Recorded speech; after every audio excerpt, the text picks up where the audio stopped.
motherfucker. Give me 2 seconds. I'm just going to do that again.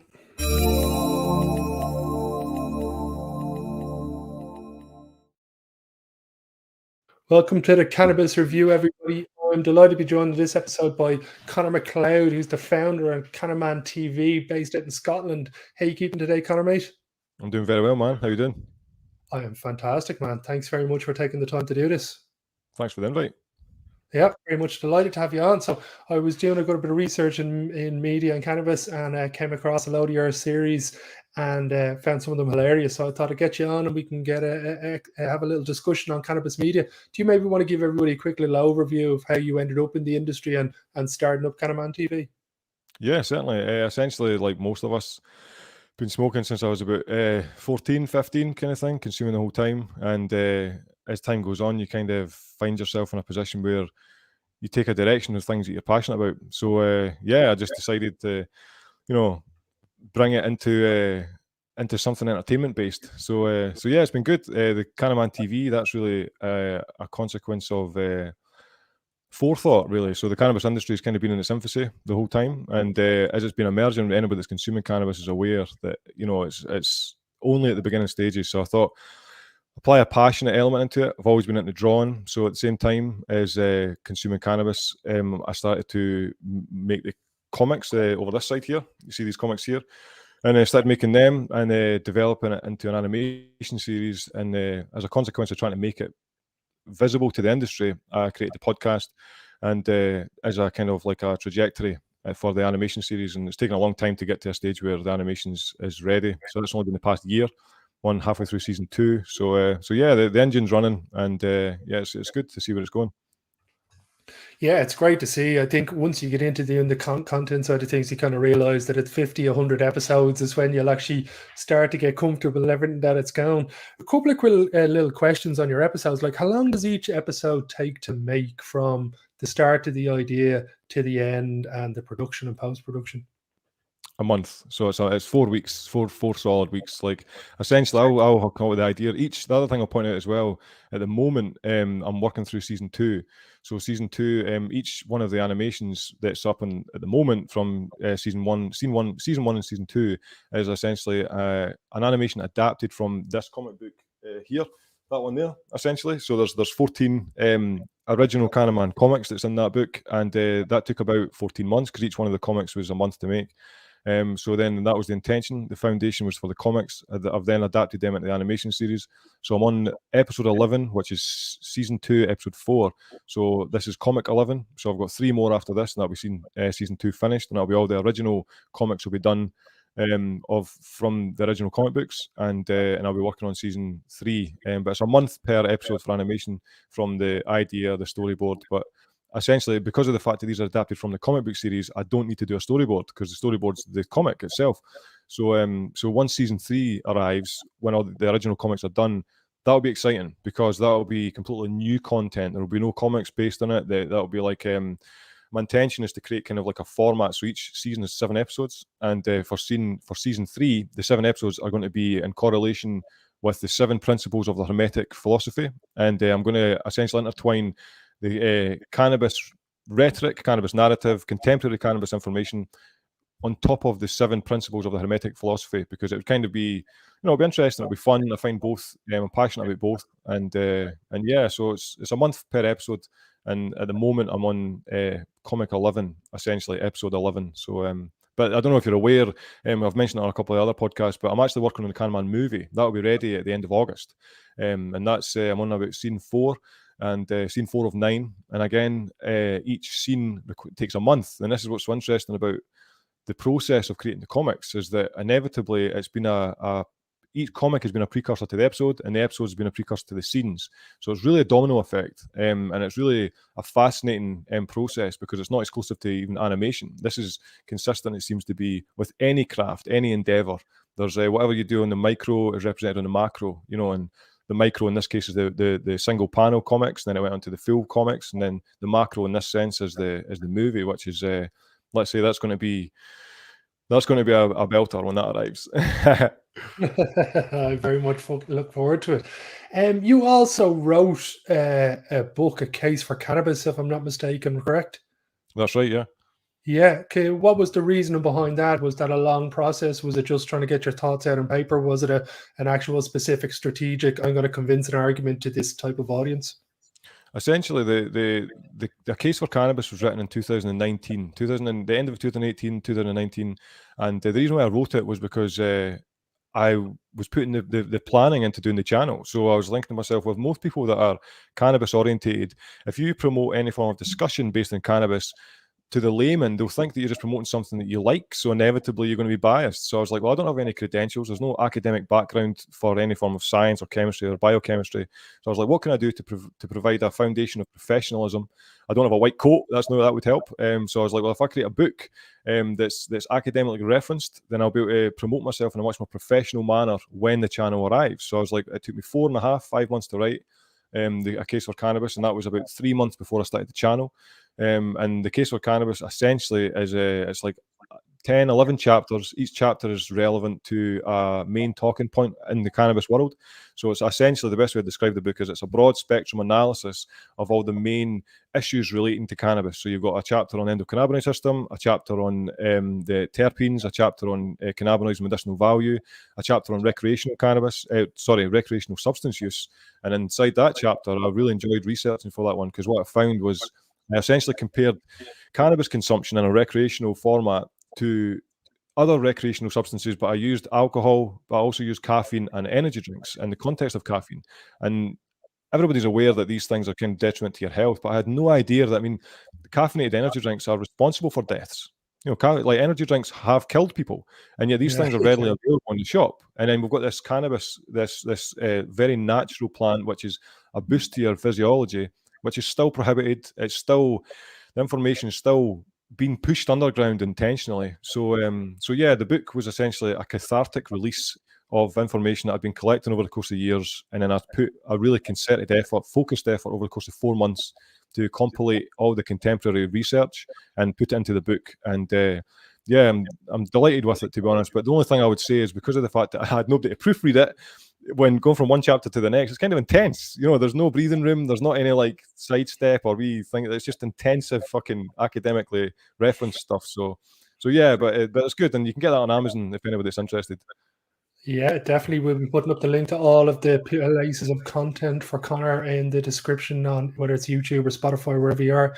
It is funny to see the hypocrisy from some side of the things. We can already point to 3,500 deaths a year from alcohol in Ireland, yet our Taoiseach is out opening up a distillery for whiskey, and at the same time trying to say that cannabis is bad. It resonates, I think, across the whole world, the hypocrisy from one side to the other. It's bizarre. I mean, it's really bizarre, and I could see why individuals who are not informed about the chemical basis of the plant, and they have no knowledge of cannabis. I can see why they're kind of consumed by the rhetoric that cannabis is a drug, it's bad for you, and all these kind of things, because you've essentially got a society that promotes poisonous material under the basis of tax. Really, these things. I mean, I don't know. I'm pretty certain that alcohol, the legislation behind alcohol, is based under a category of like time period. I think it's like 80 years ago. Therefore, it's still legitimate. I could be wrong, but there's peculiar legislation that's related to substances which are poisonous, and yet there is a suppression of information for this plant, which is beneficial, literally crucial. I mean, an interesting thing that I found most explicit when I was writing the book was that cannabis is not only crucial to our endocannabinoid system. Cannabis, and a consequence of researching the plant itself, we discovered more about our own physiology. Like, we didn't know about the endocannabinoid system. We discovered parts of our body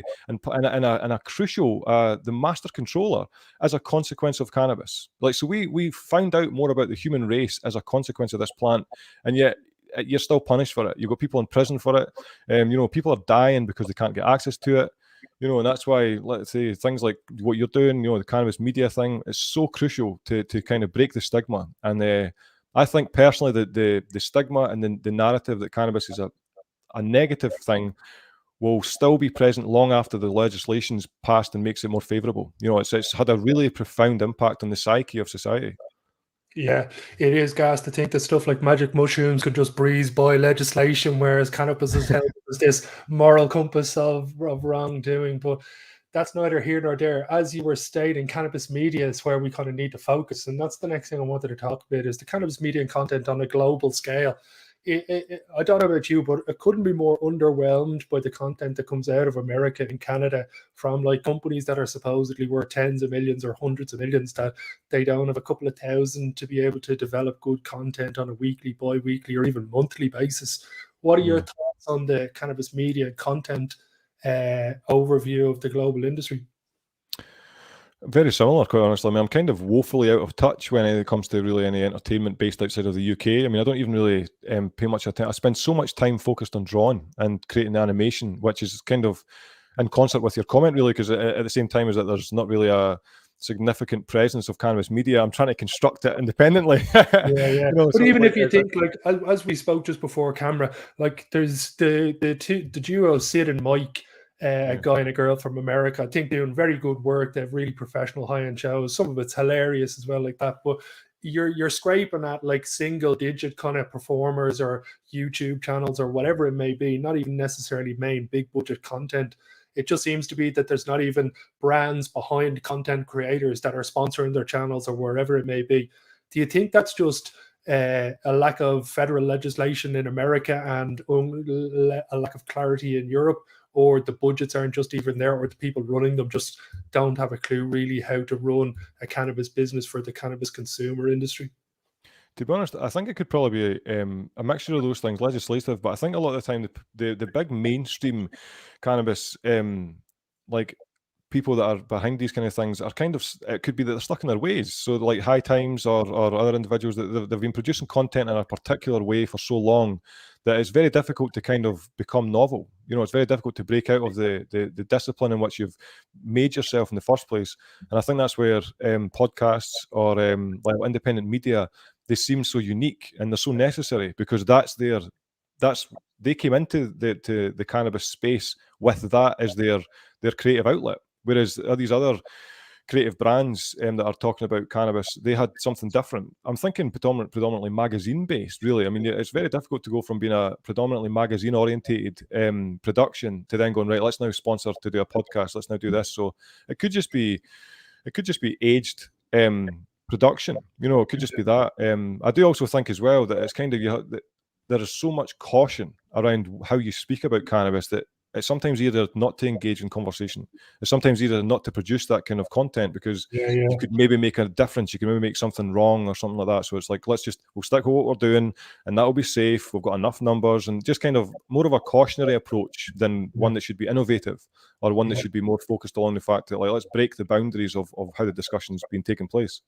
Yeah, it seems to me it's just very strange. If you take something like MMA, for example, you'll have DraftKings will sponsor 10 of the biggest podcasts and have a blanket, let's say, advertisement of all the main consumers in that industry. You'll get the same with Coca-Cola and FIFA and a number of other big brands. It just doesn't seem to be that they either haven't copped on to the opportunity that's there, because investment from brands will help grow a channel, which will help grow the audience, and vice versa. I think there's a massive opportunity there for marketing officers or content officers of companies to people like yourself, people like Martin that we spoke about. There's a number of other top podcasts like the Cannabis Conversation with Arouge and a couple of other guys. So it'd be good to see some of the money flowing in towards the content creation side of things and pick up the speed in this industry.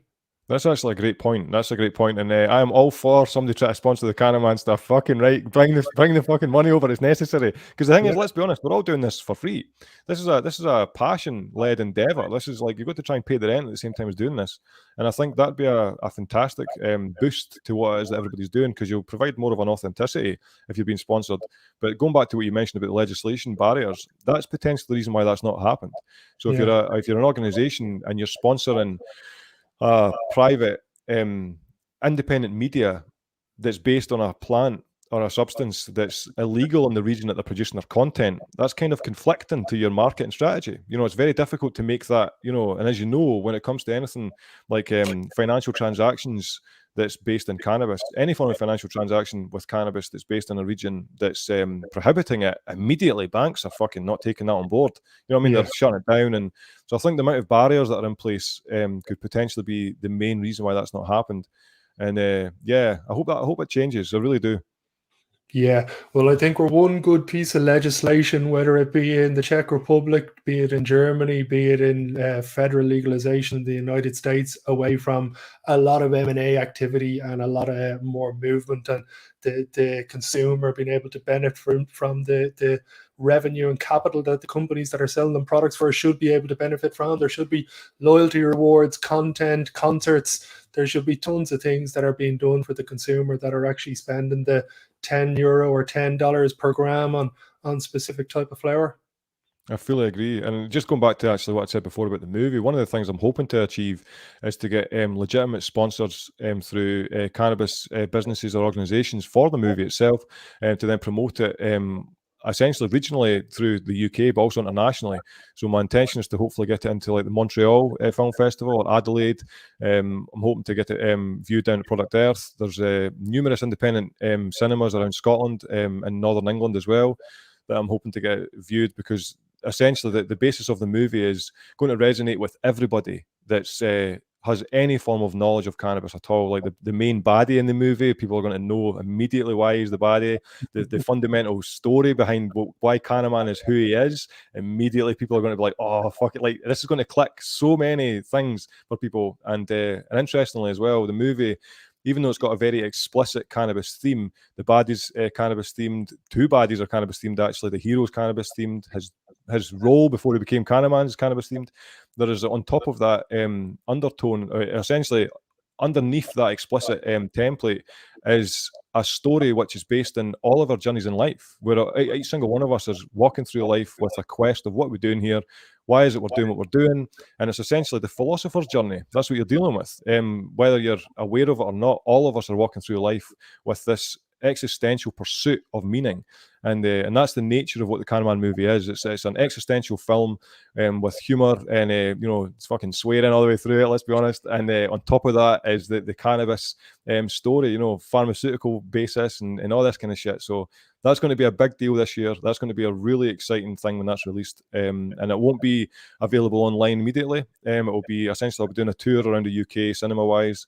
And then after that, most likely it'll be through PayPal or something like that, like a download subscription thing where it'll be a tenner that you can watch at one time. But that's going to be in the same line. This is going to be the Cheech and Chong animation. In 20 years' time, people are going to be talking about this. This is what this is.